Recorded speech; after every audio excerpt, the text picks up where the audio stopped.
தமிழ்நாட்டில் ஒரு தமிழர் ஆள்கிறார் என்ற ஒரு குரல் எழுந்து வந்திருக்கு. இப்ப விஜய் ஆண்டு கொண்டிருக்காரு. எப்படி இருக்கு இந்த கவர்மெண்ட் உங்களோட பார்வை? ஐயா, ஒரே ஒரு மாசம் தான் ஆச்சு.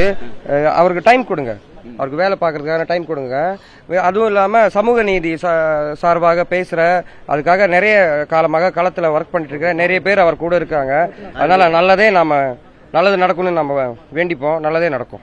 இந்தியா ஃபுல்லா இருக்கக்கூடிய தலித் மக்களுக்கு இப்ப என்ன தேவைப்படுது? இந்த சோசியல் ஜஸ்டிஸ் உண்மையாவே கிடைக்கப்பட்டிருக்கா? இல்ல என்ன தேவைப்படுது? கர்ப்பாம்பூச்சி பார்ட்டிலாம் கூட ஒரு பெரிய அளவில் ஒரு ப்ரொடெஸ்ட் கண்டெஸ்ட் பண்றாங்க. எப்படி பாக்குறீங்க? என்ன தேவைப்படுது தலித் பார்ட்டி? கர்ப்பாம்பூச்சி பார்ட்டி பற்றி பேசுறதுக்கு அதுக்கும் டைம் ஆகல. ஏன்னா அவங்களோட கொள்கை என்னன்னே நமக்கு எல்லாருக்குமே இப்போ தெரியல. ஆனால் இவங்க வந்து ஒரே ஒரு குட் திங் என்ன நடக்குதுன்னா, கேந்திர கவர்மெண்ட்டுக்கு எதிராக யங்ஸ்டர்ஸ் வந்து ஆல்ரெடி அந்த ஒரு மூவ்மெண்ட் நடக்கிறது. லைக் அதுக்கான ஒரு அடையாளமாக இந்த க்ரோக்ரோச் பார்ட்டி இருக்குது. அதை தவிர அதை பற்றி வேற எதுவும் சொல்ல டைம் ஆகல.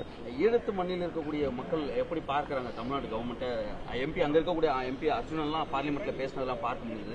இலங்கை நாடாளுமன்றத்தில் எப்படி பார்க்கறாங்க? இனியாவது ஈழத்து மக்களுக்கான ஒரு ஆதரவு இங்கிருந்து அதிகாரப்பூர்வமா இருக்கும் அப்படின்னு எதிர்பார்க்கறாங்களா? இல்ல எப்படி பாக்குறாங்க? லைக் அதுக்காக கூட தான் நான் இன்னைக்கு ஐயாவை பார்க்க வந்தேன். ஏன்னா ஈழத்துல வந்து ஒரு சின்ன பையன் சங்கீதங்கிற ஒரு பையன் அரசு செய்யப்பட்டுக்கிறான். ஒரு பாட்டு பாடினதால அது வந்து வெரி இன்ஹியூமன் திங். அதுவும் ஒரு ஆர்டிஸ்டுக்கு அது நடக்கிறது. அப்போ அதை பற்றி குரல் கொடுறதுக்காக தமிழ்நாட்டில் இருக்கிற ஜனங்களால் மட்டும்தான் முடியும். அதான் ஐயா வன்னியரசு ஐயாவை பார்த்துட்டு அதை பற்றி ஒரு கோரிக்கை கொடுத்துட்டு வந்தேன். உங்களோட ஃபியூச்சர் பிளான்ஸ் என்ன இருக்கு? இதன் பிறகு சாங்ஸ்லாம் என்ன ப்ரிப்பேர் பண்ணிருக்கீங்க? இப்போ தமிழ் பாட்டுகள் நிறைய வருது. ஒரு 5-6 பாட்டு அப்கமிங் ரிலீஸ் வருது. அப்புறம் என்ன, நீங்க எல்லாருமே கூட இருப்பீங்க, தெரியும். நல்ல பாட்டுகள் எல்லாருமே வரும். எப்பவுமே தாஸ்மக்கான் போவேன் சென்னை வந்தா. ஏன்னா சாப்பிடலாம் போனோம்.